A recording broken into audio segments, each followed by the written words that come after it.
Alcanzando el conocimiento, una herramienta vital. Bienvenidos a Alcanzando el Conocimiento. Nos encontramos con Matthew LeBlanc. Él es periodista científico y también es profesor de la Universidad Estatal de Utah. Gracias, Matthew, por estar con nosotros. Nice to meet you. Thank you. Ok.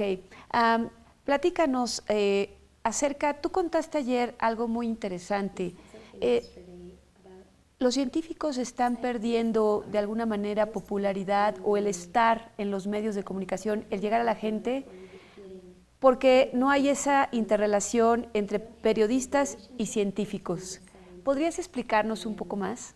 Creo que por mucho tiempo los científicos no han tenido la necesidad de comunicarse con el público. Siempre se han comunicado entre ellos mismos. Como resultado de esto, tenemos un mundo de científicos que en gran parte no tienen la capacidad o no pueden hablar con el público en general. Ellos hablan un idioma diferente. Y una de las cosas que nosotros podemos hacer para apoyar la promoción de la ciencia y ayudar a la gente a entender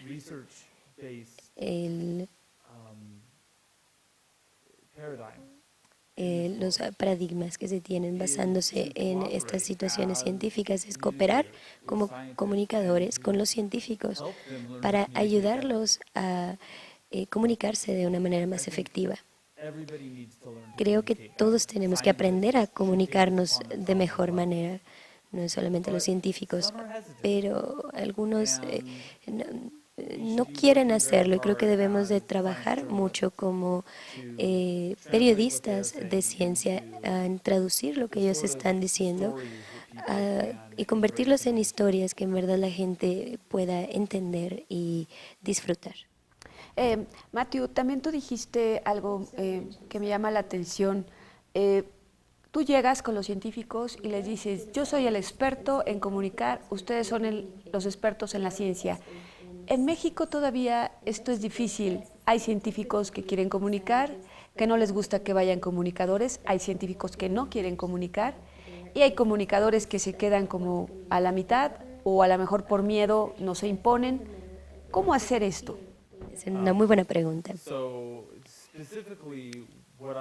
Específicamente lo que yo estaba diciendo cuando hablaba de los científicos y decir que yo soy el comunicador y tú eres el científico, son esas colaboraciones y esas asociaciones que ya he hecho con ellos, la sociedad que tengo con ellos al escribir libros, ellos ya tengo una relación con ellos. Y en estos casos, el periodista tiene que desarrollar estas sociedades con el investigador, con el científico, y eso se basa en confianza. Entonces, lo que yo le recomendaría a todos en México, en Estados Unidos, en todas partes, a todo aquel que quiera comunicar ciencia, es que tienen que empezar a hacer estas relaciones basadas en confianza. Y para hacer eso con un científico no es nada fácil. Pero se trata de demostrar que eres capaz de entender la investigación, demostrarles que eres capaz de comunicar, que puedes comunicarte en su mismo idioma y mostrar que estás tan interesado como ellos en la verdad, de la misma manera en la que te interesa dar una buena historia. Y lo ideal sería que tuvieras una historia que sea real y verdadera y que también sea una muy buena historia. En México, tú vives en Estados Unidos y has trabajado en otros países. ¿Cómo ves la política científica en un país como Estados Unidos, donde sí le han dado esa importancia al periodismo científico y en México todavía no tanto? Creo que es muy triste. Pero creo que también es de alguna manera excitante, porque tienes la oportunidad de cambiarlo. Si puedes hacer que la gente se prenda o se sienta feliz de ver la ciencia, cuando la gente le gusta algo, pueden ocurrir cosas maravillosas. Podemos mandar gente a la luna Podemos mandar submarinos a la profundidad del océano, podemos poner telescopios y ver galaxias que están muy, muy lejanas. Pero todo esto no ocurre a menos que la gente se sienta contenta y sea algo que los excite y los ponga felices. Si nosotros no los informamos, ellos nos van a ver como una prioridad, y si no lo ven como una prioridad, no le van a pedir a sus líderes que lo vean como una prioridad también y que den los recursos económicos para hacerlo. Pero tú has vivido, por ejemplo, has estado en diferentes administraciones de tu país, por ejemplo, la era de los Bush, y comparado con los demócratas, con la era Obama o Clinton, que es muy diferente. Las visiones hacia la ciencia son totalmente diferentes. ¿Ahí qué pasa con la política pública? ¿Sigue o retrocede dependiendo de qué partido esté?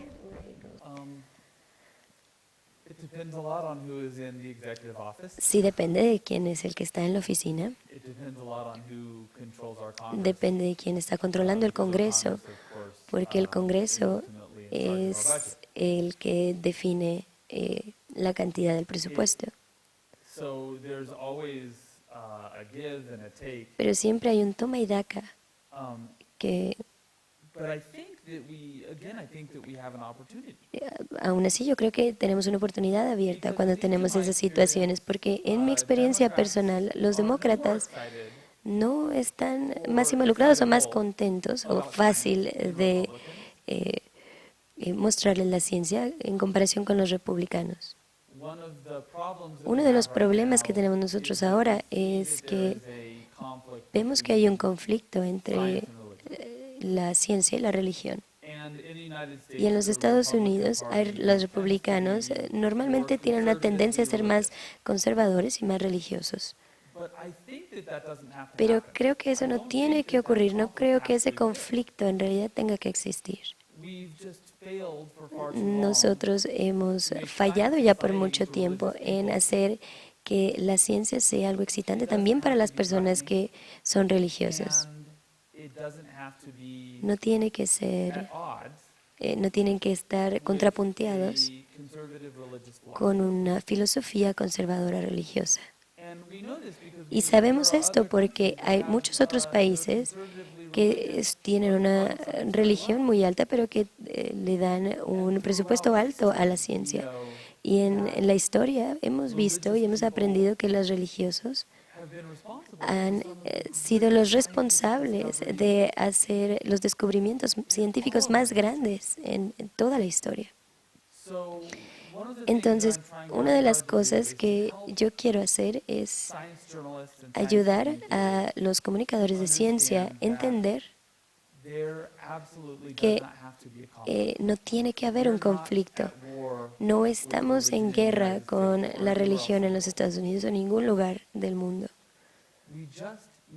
Solo tenemos que hacer el trabajo difícil, que es mostrarle a la gente que han estado convencidos de que sí hay una guerra, de que la ciencia no es una amenaza y de que puede ser algo muy excitante.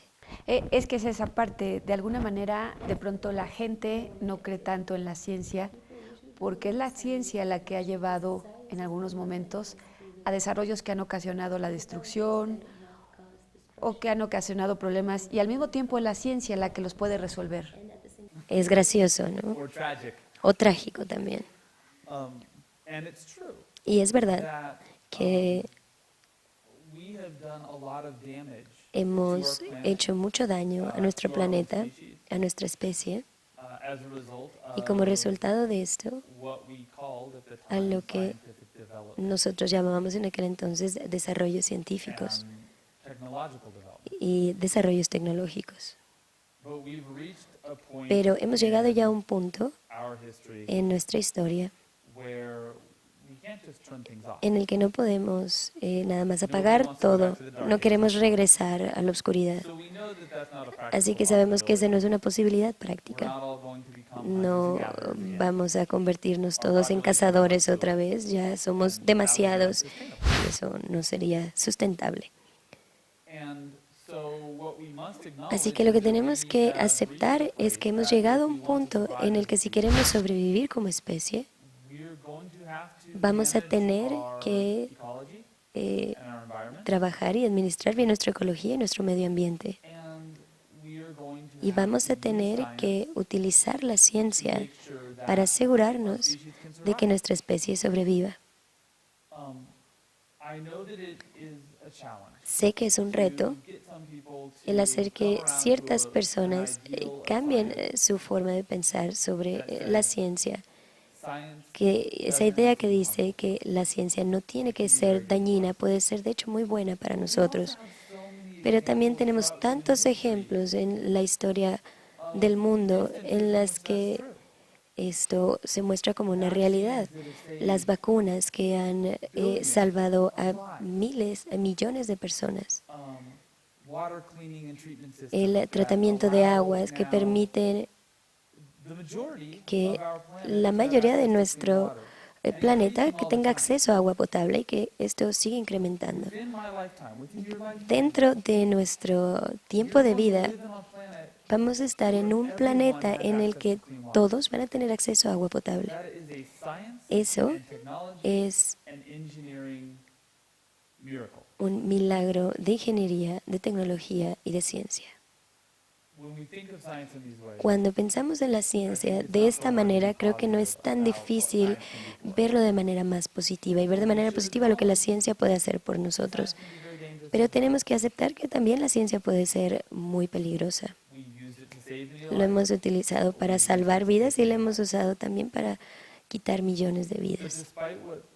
Pero independientemente de lo que vemos, independientemente de lo que está ocurriendo en este medio o las peleas, la situación de los narcos, creo que es algo difícil no ver estas situaciones. Pero si ves década por década, nos estamos convirtiendo en un mundo más pacífico. Estamos decidiendo como especie que vamos a utilizar la tecnología para mejorar la calidad de vida y no para arruinar otras vidas. Y es una evolución lenta y es como una montaña rusa, pero nos estamos convirtiendo en una especie más pacífica y creo que esto nos da una gran oportunidad para utilizar la ciencia para ambiciones de hacer nuestro mundo un mundo mejor. Except for Syria. En este momento, y tienes toda la razón, en este momento es horrible lo que está ocurriendo. La situación de los refugiados. Y es horrible cuando vemos cosas así y decir que las cosas van a mejorar. Es difícil decir eso. Pero si vemos la totalidad de la historia, este es un mal momento para Siria, pero lentamente se han tenido una evolución mejor para el mundo. Siempre vamos a tener tragedias y crisis, pero poco a poco creo que estamos mejorando. La línea se ve así, Siria, pero vamos a subir otra vez. Creo que este es un buen ejemplo del beneficio que se puede tener de la religión en nuestro mundo. El Papa le pidió a todos en Europa que acepten un refugiado. Y vamos a alimentar a estos refugiados una vez que logremos lidiar con la crisis, con comida limpia, agua limpia, medicamentos modernos, psicología moderna, y el mundo no va a ser perfecto ni para ellos ni para nadie más. Pero tenemos ya más capacidad de poder atacar y trabajar con estas situaciones y estas crisis. Dos últimas preguntas. Matthew, de cómo ves las cosas en México, cómo ves a la ciencia y la tecnología, la política científica, que nos hace falta todavía camino, ¿cómo verías las cosas? En Estados Unidos tienen una agencia, no tienen una secretaría. al modo mexicano, a lo mejor una secretaría daría más fuerza a la ciencia y la tecnología. ¿Tú cómo ves las cosas de lo que has escuchado en los últimos días aquí? Creo que México, como muchos otros lugares, muchísimos otros lugares, incluidos los Estados Unidos, tiene que hacer un compromiso de gastar más presupuesto en desarrollos tecnológicos y científicos y sobre todo en educación científica y tecnológica. Creo que en todo el mundo, creo que este es un problema muy grande en los Estados Unidos, gastamos bastante dinero en ayudarle a negocios a crear productos científicos y tecnológicos. Es una forma de beneficio y en Estados Unidos decimos que no es un beneficio o una ayuda paternalista. La manera más responsable de invertir en lo que concierne a tecnología y ciencia es invertir en la educación directamente. Estamos creando a los científicos del mañana, estamos creando a los ingenieros del mañana y ellos van a crear las compañías que van a desarrollar y van a generar empleos para otros y que van a cambiar el mundo. Así que creo que este es un movimiento político más fácil de hacer. Porque puede ser un reto si decimos necesitamos más dinero para la investigación. La investigación normalmente tiene prioridad porque estamos quitando dinero del gobierno a la industria privada. Pero cuando se hace, aun cuando se hace en una universidad, aún así es difícil obtener esos fondos porque no todos entienden la investigación que se está haciendo, sobre todo porque como comunicadores de la ciencia no hemos hecho un muy buen trabajo. Pero algo ocurre cuando tú le dices a la gente que quieres gastar más dinero en educación.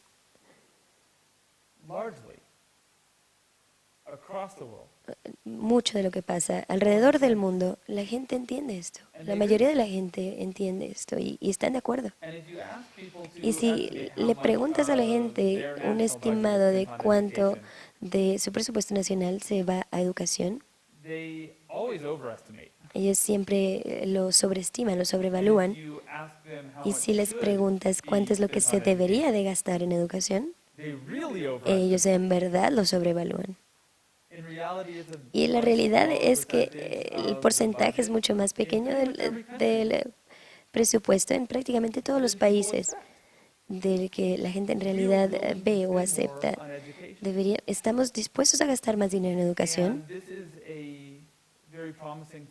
Y creo que esto es algo muy prometedor que está ocurriendo en Estados Unidos.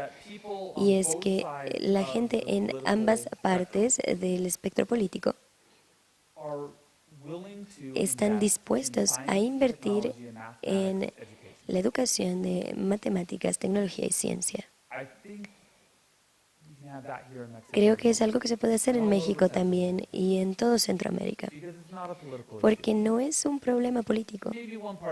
A lo mejor un partido va a decir que va a querer gastar tanto y otros va a decir que va a querer gastar menos de eso, pero más. Es ya un poco más. Así que mi filosofía es que deberíamos de gastar más en la educación de la tecnología y la ciencia. Y si podemos gastar más también en desarrollo e investigación, eso es bueno. Pero lo que en realidad sería una verdadera inversión está en la educación. La última. Matthew, ¿qué le dirías a la audiencia? ¿Qué le dirías a los periodistas de ciencia de cómo llegar a ese público, cómo contar esas historias de las que ayer nos hablaste? Creo que una de las cosas que dije ayer fue que tenemos que dejar de actuar como robots. Definitivamente nosotros tenemos que comunicarnos en un lenguaje que la gente pueda entender. Pero esa es nada más la mitad de la pelea. Tenemos que mostrarle a la gente que nosotros también estamos y sentimos pasión por lo que les estamos mostrando.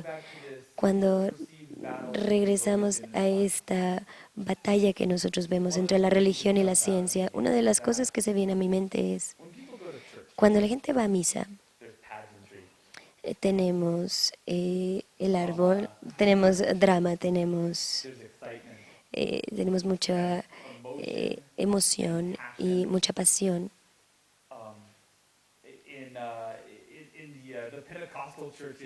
En los pentecosteses, por ejemplo, que están en toda Latinoamérica, cantan y hacen alabanza y gritan y lloran. Y en la Iglesia Católica hay belleza y hay arte y hay tradición. Y en las bautistas, por ejemplo, en Estados Unidos, cantan y aplauden y bailan y gritan y levantan sus manos. Y es un contraste muy grande cuando vemos a los científicos hablar y explicar sobre un descubrimiento. Hace unas cuantas décadas no hubiéramos podido tener ninguna palabra para explicar más que la palabra milagro. Y ellos están rectos, sin moverse, y son muy serios. Y no se ven excitados ni apasionados con la situación. Y es muy extraño que veas ese momento en el que los científicos se relajen como cualquier ser humano normal. Pero cuando lo ves, de vez en cuando, es tan inspirador. Yo recuerdo cuando vi el video en el que el robot en Marte aterrizó en Marte y empezó a comunicarse con el centro de control en los Estados Unidos. Y estos hombres y mujeres que estaban sentados en estas computadoras, enfrente de estas computadoras, con sus lentes de nerd, y no sé si has visto, con sus protectores de bolsillo, se levantaron y empezaron a gritar y empezaron a chocarla entre ellos. Algunos estaban hasta llorando porque estaban tan contentos y tan emocionados. No sé por qué no podemos ver eso nosotros también. Porque los científicos se ponen así de contentos y emocionados. Así que para mí intentar romper este hueco y intentar comunicar a la gente todas las maravillosas cosas que están ocurriendo en la ciencia en estos momentos. Y en verdad estamos en una era de oro de la ciencia. Tenemos que quitarnos esta idea antigua y muy poco productiva de que la ciencia es muy seria. La ciencia no debería de ser seria, debería de ser loca. Matthew, nice to meet you and thank you very much. Mucho gusto. Thank you. Gracias. Thank you. Muchas gracias y muchas gracias a todos ustedes por estar aquí en Alcanzando el Conocimiento, una herramienta vital. Alcanzando el conocimiento, una herramienta vital.